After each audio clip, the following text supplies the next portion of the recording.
Amigas y amigos de todo el país, un gusto como siempre reencontrarnos con todos ustedes para compartir el programa de la serie La Voz de los Pueblos Indígenas. Hoy teniendo como tema violencia de género desde la cosmovisión de la mujer indígena. Para disertar sobre el tema de hoy está con nosotros la magíster Toribia Venado, escritora e investigadora en temas de mujeres. Fue subdirectora de INAMU, Instituto Nacional de la Mujer, y la primera mujer viceministra del Viceministerio de Asuntos Indígenas. También nos acompaña Betty Archibol, es una joven perteneciente al grupo de organizaciones de mujeres indígenas unidas por la biodiversidad. Ella es una licenciada en Administración Turística. A ambas la bienvenida y en primera instancia para que den un saludo a los radioescuchas en todo el país, licenciada Venado. Sí, buenos días. Agradecemos pues el espacio que nos están brindando para abordar estos temas que son interesantes y bastante desconocidos por la comunidad porque existen muchas interpretaciones al respecto. Betty. Sí, saludos igual a todos los radioescuchas y a tratar sobre el tema igual. Muy bien, recordemos que este programa tiene como propósito, el programa La Voz de los Pueblos Indígenas, destacar la importancia y la finalidad de abrir un espacio de comunicación entre los pueblos indígenas y el resto de nuestra sociedad. En primera instancia, cómo destacar la trascendencia de lo que hoy nos reúne una vez más en otro programa de la serie La Voz de los Pueblos Indígenas. La violencia de género desde la cosmovisión de la mujer indígena. No es una situación de un sector del país, sino lamentablemente es como un elemento no deseado, pero que forma parte de la sociedad panameña, pero ¿qué se debe hacer o cuál es la realidad que se enfrentan las mujeres sobre este tema de la violencia de género? Licenciada Venado.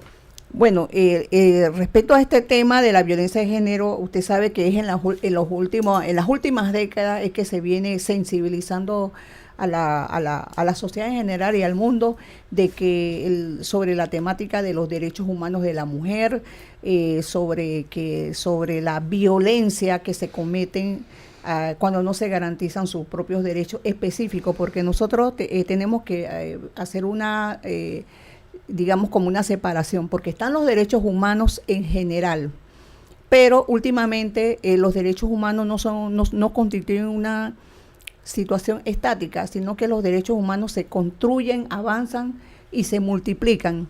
Asimismo, nosotros hemos encontrado que ahora ya no se habla específicamente de derechos humanos, que es prácticamente el paraguas grande, sino que se está incluyendo otra diversidad de derechos, los derechos de los discapacitados, los derechos de los niños y las niñas, los derechos humanos de los pueblos indígenas. Asimismo se integran, hay otra cantidad de derechos bien puntuales y asimismo en este grado se integran los derechos humanos de la mujer. Entonces eso ha sido un avance positivo para hacer el abordaje de la violencia de género y específicamente en la violencia de género contra las mujeres indígenas de todo el mundo.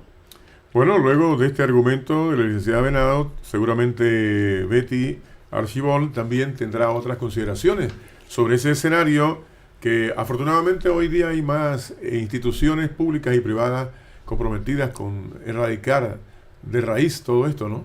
Sí, así es. Y creo que la juventud forma también un papel muy importante en la renovación e instruir a todos los jóvenes para que sepan sobre la violencia y cómo se puede, como dijo la doctora, erradicar esto ya internamente, ya sea culturalmente, porque cultural también se sabe que nos apoyan un poco, culturalmente en Cunayala se sabe que lo que es la violencia y esto tampoco es permitido, pero tenemos nuestras leyes y nuestras reglas y creo que la juventud, como digo, forma un papel muy importante también internamente y nacionalmente. Claro, y también es trascendental esta violencia de género que no escapa a la realidad de muchos hogares.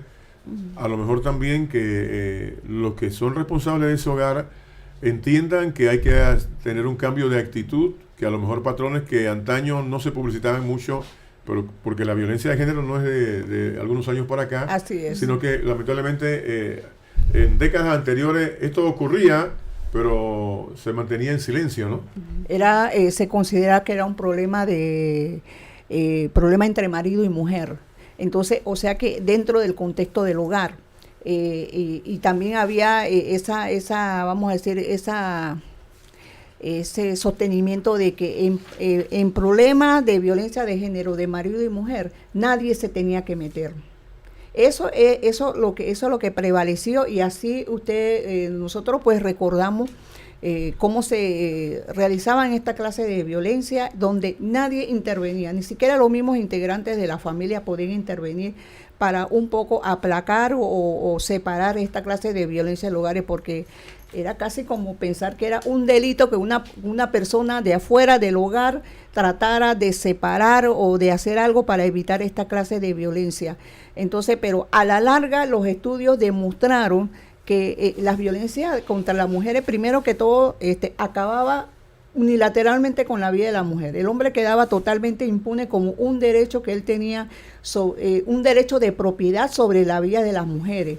Entonces, aparte de todo eso y de todas las implicaciones en el hogar, el impacto que este tipo de violencia causa en el hogar, hablando en forma general, los otros impactos, los costos sociales, los costos hospitalarios, los costos legales, los costos el impacto del daño psicológico que se tiene sobre lo que presencian esta clase de familias, y todas las secuelas que se van generando a largo plazo, pues dio lugar a que realmente saliera la lucha de las organizaciones de las mujeres, sobre todo en este caso, y hay que reconocerlo, de las organizaciones de mujeres feministas, que prácticamente fueron fundamentando sus ideas de poner un alto a la violencia contra las mujeres de todos los sectores.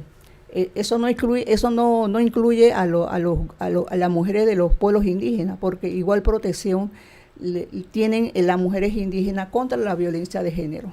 Claro, importante lo que destaca la licenciada Venado, pero también desde el ámbito de nuestros pueblos primarios, Betty, ¿qué decir sobre el hecho de que en ese ámbito pudiera ser que se toleraba mucho más, a lo mejor, actitudes que pudieran transgredir los derechos de la mujer, y que se acentuaba lo de la violencia de género, tal vez porque se suponía, y a lo mejor había una idea equivocada de que por tradición ocurrían algunas cosas que creíamos que estaban correctas, pero no era así, y que de pronto a lo mejor, sobre pretexto de esto, nos descuidábamos un poco justamente en reivindicar ese derecho de la mujer que le asiste, ¿no? Y minimizar la posibilidad de que sea protagonista de un escenario como ese. Sí, creo que sí, que cuando uno piensa de que solamente, que debe, como dijo la doctora, que solamente tiene que quedar entre el padre y la madre, y esto ya no puede llegar a más, ya poco a poco sensibilizando a las mujeres y viendo que esto sí tiene una ayuda hacia todos, hacia las mujeres, se puede entonces apoyarla y saber que ellas pueden ya decirlo. Anterior se tenía callado para evitar todas estas cuestiones de el decir de las personas, que mi familia está bien, que todo lo que es en torno a mí está bien, para que mis hijos no les pase nada, para que mis hijos tengan una educación, para que el padre esté ahí. Así que por eso permitían, creo que todas estas cuestiones. Ya poco a poco, al sensibilizar y al ser que la violencia, saben que eso no se debe de pasar, todas estas cuestiones, creo que ya poco a poco también se logra hacer, no en su totalidad, pero se está logrando un poquito más, pienso yo. Claro, y ese compañero de esa mujer está entendiendo que no se le quiere escamotear su protagonismo, pero que debe haber siempre la buena voluntad de respetarse a ambos, de que ambos son protagonistas al mismo nivel para el buen funcionamiento de ese hogar, y también dentro de lo que las circunstancias, según la profesión que ejercen, también les dé ese rol dentro de nuestra sociedad. Pero, Magíster Venado, también importante que nos pudiera destacar otras cosas que ocurren en ese entorno de nuestros pueblos primarios, y si en efecto el mensaje está llegando a esas mujeres, ¿no? De que sepan que de lo que se trata no es una dádiva, sino que es un derecho que le asiste. Bueno, usted pregunta que si el mensaje de la no violencia contra la mujer y la violencia de género, si llega a las comunidades, está llegando a cuentagota. En consideración, si nosotros lo vemos, por ejemplo, fuera de las áreas comarcales, donde constantemente, por ejemplo, hay instituciones, hay organizaciones, los programas radiales, los mismos medios de comunicación. Creo que ayer usted vio que, por ejemplo, bien puntual, la Caja de Seguro Social, los empleados están denunciando abuso, acoso laboral y alto al femicidio. Entonces, son puntos de vista de una institución de salud que uno tiene que saber qué es lo que está pasando allí. Entonces, hay esa red de información, de proliferación, de constantemente la mujer, hasta vamos a decir, hasta en las propias comunidades se habla de que los derechos ya se sabe, se ha insistido tanto en que golpear a una mujer es un delito, la violencia doméstica es un delito, denúncielo. Entonces, pero el problema que nosotros vemos de todo esto es que en las áreas indígenas esto está llegando una información que realmente las mujeres como que tienen miedo a aceptar una realidad o unos derechos que realmente la protegen a ella desde el punto de vista de que hay legislaciones nacionales, hay convenios internacionales que están protegiendo la vida de la mujer, y hacer ese engarce, apropiarse de esas informaciones que se establecen a través de las leyes, que hay instituciones que protegen la vida de la mujer y todo el desarrollo y empoderamiento de la mujer. Es como que es un sueño utópico, pero afortunadamente esas cuentagotas que caen dentro de la comarca a partir de la sensibilización, de la información, de qué constituyen los derechos humanos de la mujer, ha incidido, al menos entre las mujeres de los pueblos Nove Buglé. Ya uno puede decir que hay mujeres que no existe ese total desconocimiento sobre que las mujeres tienen derecho, pero hay otro importante sector que nosotros hemos observado, que es como usted lo está señalando. Ese sector piensa que incluso la misma estructura tradicional de gobierno piensa que el ejercicio de la no violencia contra las mujeres es que nosotros como mujeres estamos mendigando, que es vamos a decir, que no son como derechos, sino como que son exigencias foráneas de nosotros, cuando eso no es así. Entonces, ¿cuál es el recuento que nosotros hacemos, al menos en la comarca Nove Buglé? Que existe toda una tarea. El camino recorrido por las mujeres no indígenas es vastísimo, es amplio, está lleno de experiencias positivas, de obstáculos. Claro que vamos a encontrar, porque nosotros vivimos en un nivel mundial del patriarcado que igual impera en las comunidades indígenas, pero nosotros, usted no ve el grupo de mujeres que ya están bien informadas, bien sensibilizadas, mendigando derechos humanos para las mujeres, que en caso contrario, usted sí lo observa de las propias mujeres indígenas, como que si estuvieran mendigando derechos a esas autoridades tradicionales, a esas comunidades o comarcas tradicionales, para que le garantice un derecho que ellos están pidiendo. Eso no son favores. Los derechos humanos de las mujeres no son favores, son derechos que hay que garantizarles. Entonces, ese proceso de sensibilización de información es todavía todo un camino por recorrer y por hacer prevalecer esos derechos en las comunidades. Claro, y que el mensaje llegue en positivo, que lo asimilen las mujeres jóvenes o no, en cuanto al tema que hoy nos ocupa, violencia de género desde la cosmovisión de la mujer indígena.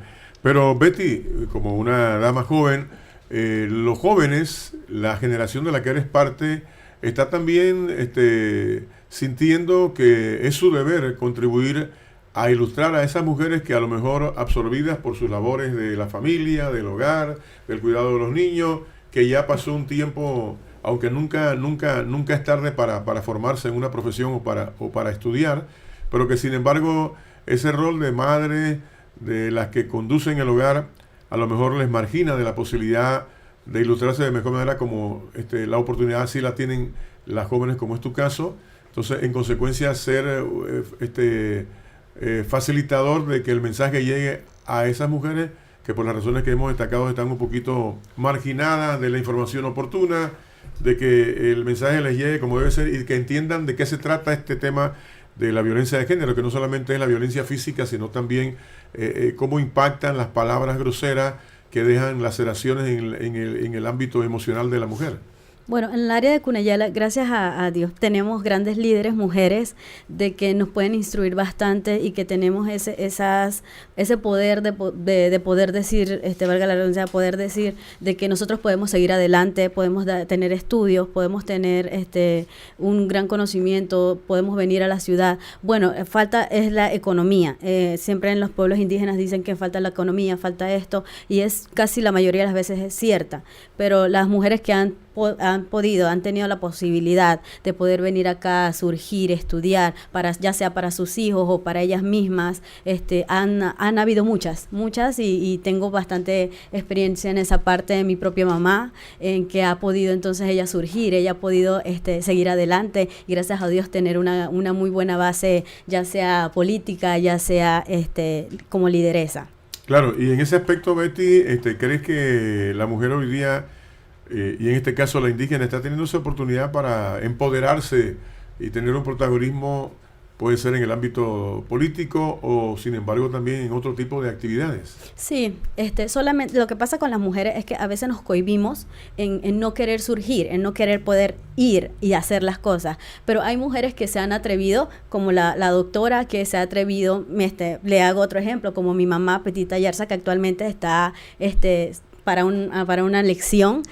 También están otras como la señora Florina. O sea, puedo mencionar varios nombres que conozco, que yo considero que han sido mujeres que han surgido por ella misma o gran parte por la familia también, pero como grandes lideresas. O sea que tenemos ya referentes muy importantes para inspirar a la mujer Correcto, indígena. Sí. Del lado de Cunayala, claro, considero que yo tengo varias experiencias en poder yo decir que sí se puede. Importante decir que nuestras invitadas son representantes específicamente a propósito de pueblos primarios del área de Cunayala, ¿no? Ajá. Tanto la Magíster Toribio como Archibol, y seguramente así también esas otras mujeres que se van empoderando de otras comarcas de nuestro país. Sí. Bueno, mire, hay un reciente diagnóstico del año 2016 sobre la situación de las mujeres indígenas en Panamá. Lamentablemente ese diagnóstico no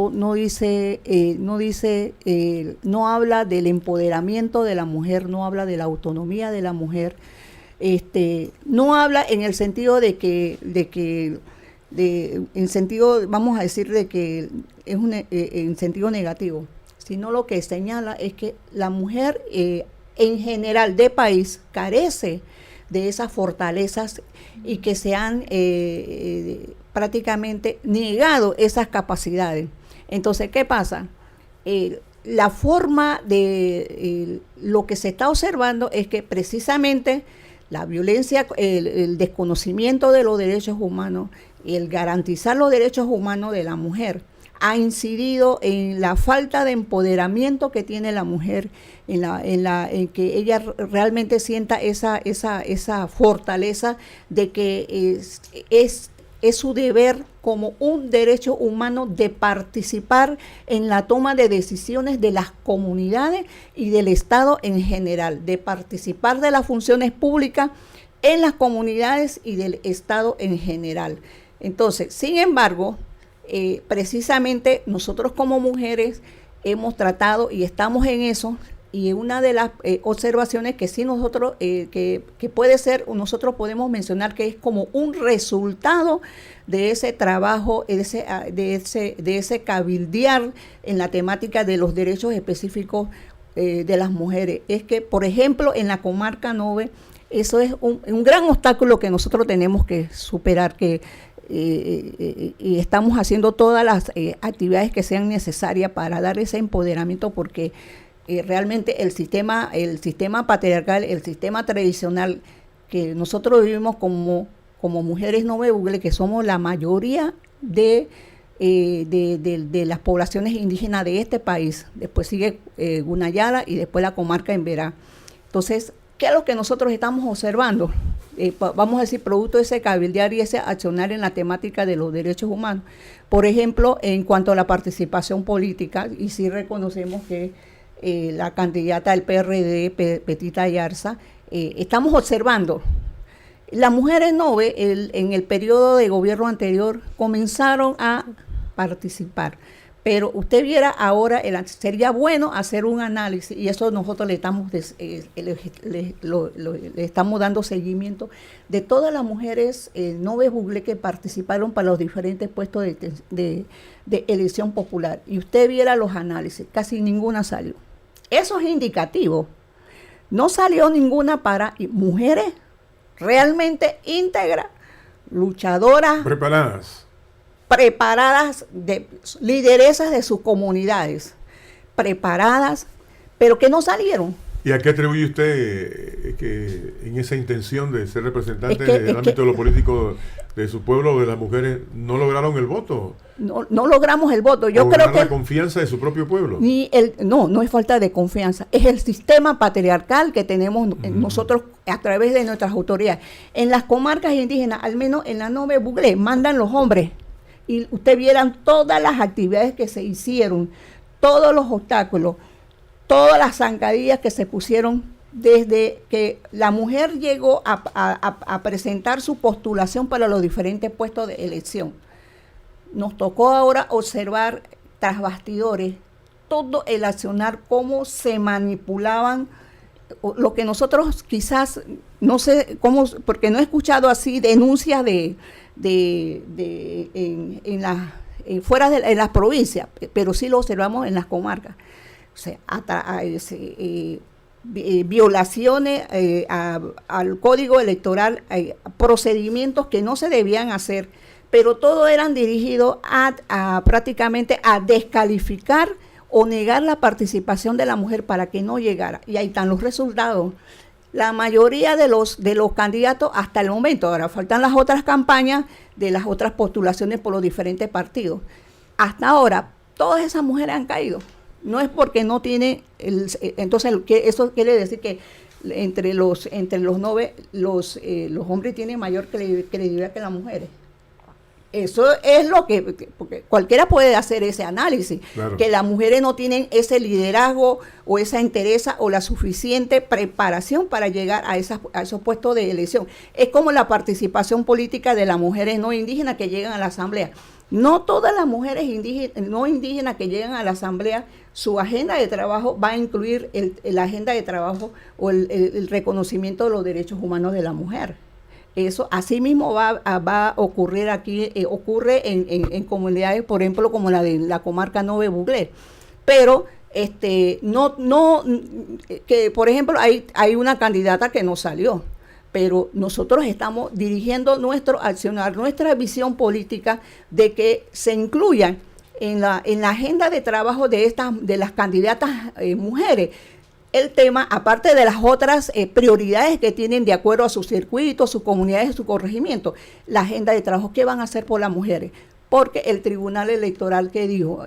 Sacó unos tics electorales. ¿Qué dijo? O sea, ahora hasta abril 2018, Tribunal Electoral está señalando igual un poquito más. Yo creo que son como 200 o 300 más mujeres a nivel nacional. Más mujeres que hombres. Entonces, si hay más en capacidad de votar, entonces si hay más mujeres que hombres, entonces, ¿cuál va a ser el resultado? ¿Cuál debe ser el resultado de las elecciones? Paridad política. O sea, debe haber igual cantidad de mujeres electas, hombres candidatos electos. Óigame, interesante este tema. Si bien la esencia y en principio el tema de hoy es violencia de género desde la cosmovisión de la mujer indígena, eso también se puede incluir dentro de la violencia o de la manera que la mujer, en este caso indígena, es agredida, ¿no? De coartarle la posibilidad de sus justas aspiraciones para tener un protagonismo de trascendencia en el ámbito de lo político, pero vamos a ser optimistas y a suponer que las autoridades comarcales de pronto van a tener un cambio de actitud porque tenemos que irnos innovando, tenemos que ir evolucionando sin ofender la tradición. Así y es. Entendiendo que, sobre pretexto de la tradición, no puede estar implícito transgredir los derechos, y en este caso de la mujer indígena. Sí. Pero como quiera que ya estamos en las conclusiones del programa, vamos a dejar que esta joven, que le vemos, y no lo decimos por un cumplido, un rostro de felicidad y gozo y como que se ha trazado en su mente alcanzar grandes metas como la ha alcanzado la Magíster, la nueva generación, el relevo generacional. El relevo generacional. Y vemos que en la licenciada Betty Archibald seguramente está esa mujer potenciada para enfrentar grandes retos y ser exitosa. Sí, así esperemos. Sus conclusiones del tema de hoy para los amigos radioescuchas en todo el país. Sí, creo que la juventud, como digo, como me enfoco más en la juventud y en las comarcas, sí es importante que sepamos más de la violencia, ya sea física, psicológica, mental, pero sí es importante para que las mujeres podamos avanzar y no cohibirnos tanto por eso, sino es que ya estar, como dicen, grandes lideresas y grandes personas en que podamos poner en un sitio, un buen sitio a las mujeres, ya sea cunas, independientemente que seamos indígenas, podamos estar en un puesto en que podamos vernos reflejados y poder decir, estamos ahí, también estamos haciendo algo por Panamá mismo y no simplemente por las comarcas. Claro, es una generalidad de todas las mujeres de nuestros pueblos primarios. En el caso de Betty, que representa la comarca Cunayala, la Magíster, la área Nove Buglé. Y así las que nos escuchan, que si bien hoy no tienen una invitada que representa directamente a su pueblo, también se está hablando a favor de todas ellas, ¿no? Las demás comarcas. Creo que el tema es de trascendencia. Queda mucho más por seguir analizando, pero seremos afortunados cuando en ocasión futura tomemos este tema y otros más de trascendencia, sobre todo aquello que está implícito dentro del escenario de nuestro pueblo primario y que tengan vocería aquí justamente en la voz de los pueblos indígenas. Para concluir, Magíster Venado, ¿algo más? Sí, bueno, lo que nosotros agradecemos pues la oportunidad el abordaje de este tema, porque realmente tenemos que, como mujeres indígenas de todas las comarcas y sobre todo específicamente de las Nove Buglé, tenemos muchas experiencias que compartir, muchas informaciones que realmente podemos decir cómo está el avance de las mujeres. Y solamente para finalizar, nosotros quisiéramos decirle que a las mujeres en general, que denuncie la violencia contra la mujer. La mujer no se debe dejar golpear y tiene que denunciar la violencia, porque en el siguiente golpe puede encontrar hasta la muerte. Denuncie estamos en elecciones, en campaña electoral, cualquier forma de violencia política contra la mujer, como usted lo estaba explicando, licenciado Izar, de que ponerle zancadilla, esos son ejemplos de violencia política contra la mujer. Denúncielo, porque eso está contemplado en el código electoral, que las elecciones tienen que ser para hombres y mujeres, tienen que ser transparentes, prístinas y el desarrollo de una libertad ciudadana del ejercicio y de su derecho a ejercer el voto. Bueno, ha sido un gusto tener la presencia de la Magíster Toribia Venado, escritora e investigadora en temas de la mujer. Ha sido subdirectora del Instituto Nacional de la Mujer y primera mujer viceministra del Viceministerio de Asuntos Indígenas y el relevo generacional, muy bien sustentado en la visita de Betty Archibald, joven perteneciente al grupo de Organización de Mujeres Indígenas Unidas por la Biodiversidad. Es una licenciada en Administración Turística. Y a los amigos radioescuchas por la atención que han puesto a este tema de hoy dentro de el programa La Voz de los Pueblos Indígenas. Gracias por acompañarnos, que sigan teniendo un día de mucha prosperidad y por favor acudan a la cita la próxima semana para reencontrarnos a través de La Voz de los Pueblos Indígenas.